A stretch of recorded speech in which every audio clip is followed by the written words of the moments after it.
वो तो आएगा अपने ही कर्मों से, पर उसमें दुख और सुख का अनुभव तुम्हारे कर्म उसमें सम्मिलित होंगे।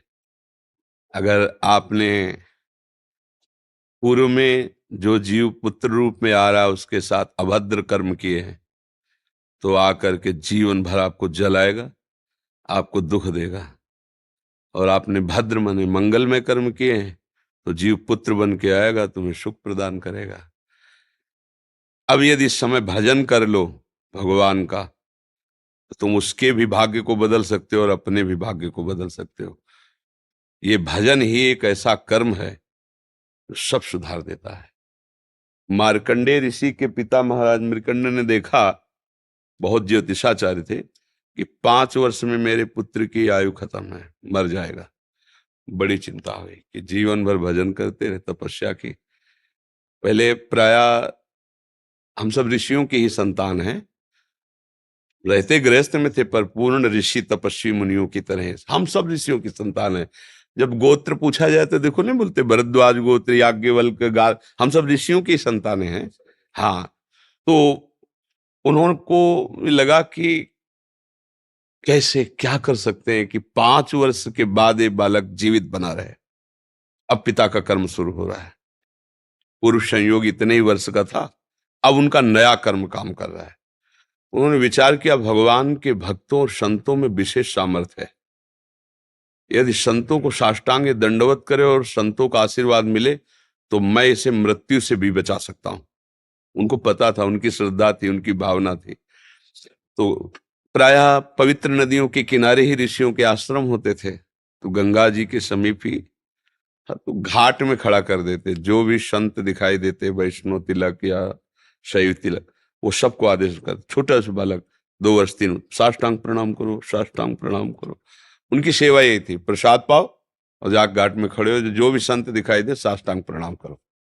एक दिन प्रच्छन्न वेश से गुप्त रूप से सनक सनंदन सनातन सनत कुमार भी, अब आपको क्या पता कौन महात्मा किस कोटि का किस वेश में तुम्हारे पास बैठा है, या तुम्हारे संग वार्तालाप कर रहा है, या तुम्हें कभी मिल सकता है, हमारी दृष्टि नहीं है ना। और वो दिव्य महापुरुष थे और वो देखा करते थे। जो साष्टांग प्रणाम किया तो चारों संत वेश में थे, उनका चिरंजीवी भव, बस वो आ गए। अब महाराज, मेरी दृष्टि अचूक है, आप सनक सनंदन सनातन सनत कुमार चारों ब्रह्म कुमार हैं ना, प्रच्छन्न वेश से आप घूम रहे हैं, ये तो अभागी है, 5 वर्ष में इसकी मृत्यु हो जाएगी। और आप कह रहे हैं चिरंजीवी भव, तो आपके वचन मिथ्या या इसका भाग्य मिथ्या?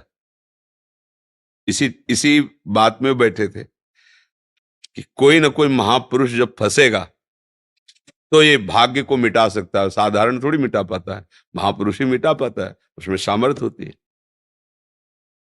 तो उनका ठीक है, चिरंजीवी तो रहेगा ही। तुम्हारी ज्योतिष से तुमको पता है किस मिनट में किस सेकंड में मृत्यु होगी। उस दिन प्रातः से लेकर के और मृत्यु समय तक भगवान शिव के मंदिर में शिव का आलिंगन करके इसे बैठाल देना, बस फिर और हम देख लेंगे। ऐसा ही किया। चारों ब्रह्म कुमार दरवाजे पे खड़े हो गए। तो ऐसे पुरुषों के पास यमदूत नहीं आते, साक्षात धर्मराज आते हैं। धर्मराज ने देखा सनक सनंदन सनातन सनत कुमार, तो उनका इस जीव का समय हो रहा है, आप आदेश करें तो मैं इसे ले जाऊं। बोले मैंने तो चिरंजीवी भव कहा है। बोले ब्रह्मा के आप पुत्र हैं, ब्रह्मा के द्वारा ही विधान किया जाता है। तो इतनी वार्ता हो ही रही थी कि भगवान शंकर प्रकट हो गए। उनका कि कुछ बदलना नहीं है, 5 वर्ष की आयु ना, हाँ 5 वर्ष ही रहे, मेरी आयु के 5 वर्ष रहे। भगवान ब्रह्मा जी एक सुई लेकर के ऐसे कमल में छेदे थे, आका 1 वर्ष हो जाता है। वो क्रम जब समय का नहीं, जैसे उत्तरायण दक्षिणायन देवताओं के दिन रात, ब्रह्मा जी का दिव्य 100 वर्ष का जो आयु का विवरण है ना, उसको जब पढ़ो तो होश खराब हो जाएगी। एक दिन में 74 मनु बदल जाते हैं, इंद्र बदल जाते हैं एक दिन में। और भगवान का समय, वो जो ब्रह्मा जी का समय, निमेष, पलक झपकना, इतना। इतने ब्रह्मा की पूरी आयु हो गई, 5 वर्ष उनके।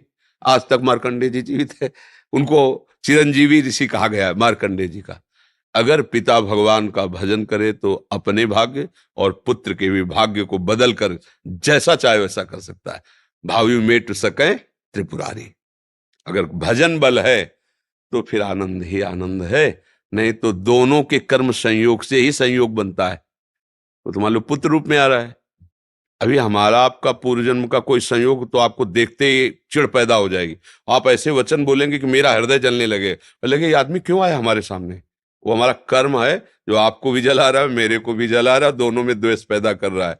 और अगर अच्छा देखते ही ऐसा लगा कि मानो हमने बहुत समय से अपने प्रियजन को बाद में देख, ऐसा लगता है ये तो हमारे बहुत प्रिय, और देखकर आनंद है, आप जाओगे खुशी हुई, हमारा खुशी हुई, क्या हुआ। कर्म ही सबको दुख सुख देता है और कुछ नहीं। अगर कर्म को कोई मिटा सकता है तो भगवान का भजन मिटा सकता है, दूसरा नहीं। खूब प्रभु का आश्रय लेकर के उनकी लीला गायन करो, नाम जप करो, सब ठीक हो जाएगा।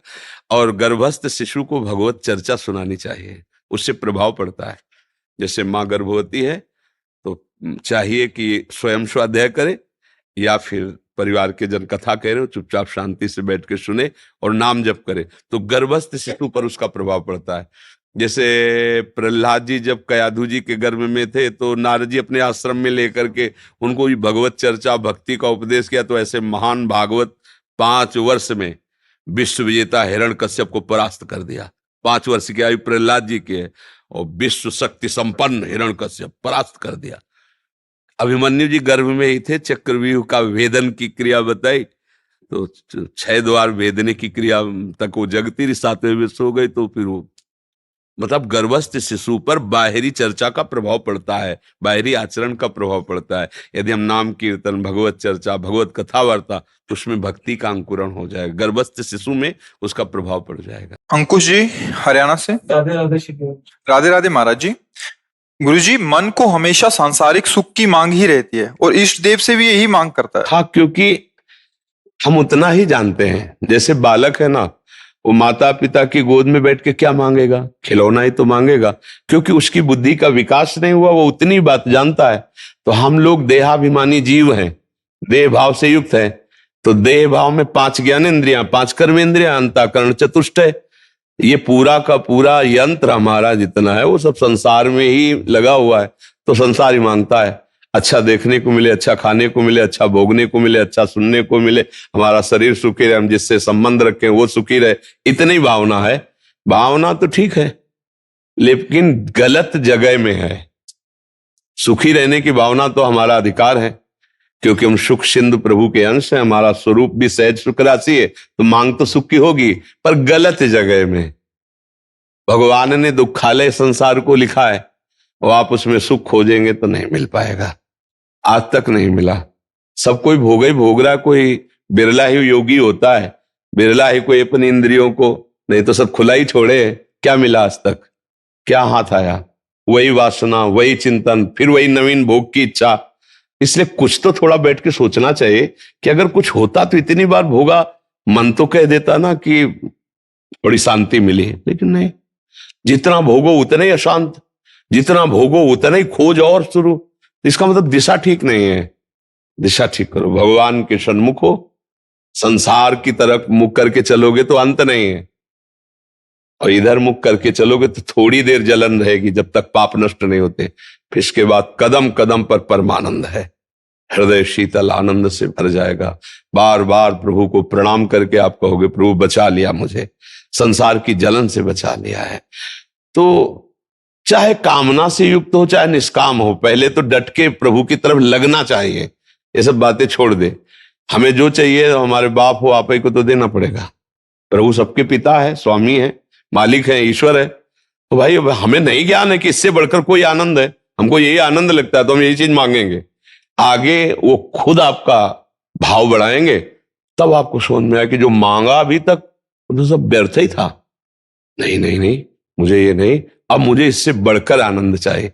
एक गरीब ब्राह्मण था, वृंदावन में पूज्य श्री सनातन गोस्वामी जी विराजमान थे, बड़े सिद्ध महापुरुष थे। तो लोगों को ऐसी भावना होती कि संतों के दर्शन से, संतों के संभाषण से दुख की निवृत्तियां होती हैं, और होती भी हैं। संत दर्श जिਵੇਂ पातक टरे, संतों के दर्शन मात्र से पाप नष्ट होते हैं। फिर उनके मन में आया कि इनकी सेवा करें। अब वो विरक्त महापुरुष, कोई सेवा लेते नहीं थे, तो जहां शौच जाते थे तो उनके जाने के बाद वो शौच उठा करके गड्ढा खोद के उसमें तोप देते और ऊपर से जल छिड़क देते, ये सेवा करते। एक दिन वो जा रहे थे, अचानक लौटे तो देखा वो सेवा कर रहे थे ये वाली। तो संतों का हृदय बड़ा करुणा, उनका भाई ऐसा क्यों करते हो आप? महाराज मैं गरीब आदमी हूं, आप संतों की कृपा से आदमी सुखी हो जाता है, सुना इसलिए। अच्छा तो देखो ये पारसमणि है, या हटाओ, दूर से इसे कहा ये पारसमणि निकालो, जितना चाहो सोना बना लो जाके लोहे को, फिर फेंक जाना यमुना जी में। लेके चला। फिर सोचा ऐसा क्या, इससे बढ़कर कोई सुख है इन बाबा के पास? लंगोटी लगाए हैं, शरीर कृश हो रहा है, और इतनी बड़ी मणि इनके पास थी, इन्होंने प्रयोग क्यों नहीं किया? लौट आया, बुद्धि काम कर गई ला। बोले बाबा आपने क्यों प्रयोग किया? प्रयोग नहीं किया। तो कहा मुझे इसकी आवश्यकता नहीं, मेरे पास इंद्रनील मणि है, इंद्रनील मणि श्री कृष्ण, मुझे इस पारसमणि कंकड़ पत्थर की जरूरत नहीं। बोले बाबा फिर हमको भी नहीं चाहिए, जिस आनंद में आप मगन हो वही आनंद। एक दिया उसने, पारसमणि एक दी, और कहा बाबा आप जिस, वही उनकी कृपा से भगवान की भक्ति में लग गए। तो हम लोग जानते नहीं है ना, इसलिए उसमें लगे, और जिस दिन जान जाएंगे तो खुद फेंक देंगे, नहीं चाहिए मुझे संसार, मुझे प्रभु चाहिए। तो धीरे धीरे भजन बढ़ाओ तो ज्ञान प्रकाशित हो जाएगा, संसार का महत्व तो खत्म हो जाएगा। या कुछ नहीं भैया, कुछ नहीं। जीवन भर लोग लग गए इस बात में कि मेरा नाम हो जाएगा। कौन किसका नाम देखता है? अब देखो परेशान है लोग, हमारा नाम हो जाए, हमारा यश हो जाए, कि अरे यार जिंदगी में है क्या, चार लोग हमारा नाम लेंगे। तुम्हारा नाम क्यों? भगवान का तो नाम नहीं लेते, तुम्हारा नाम लेंगे। जो ईश्वर है उनका तो नाम नहीं ले रहे लोग, तुम्हारा नाम लेंगे।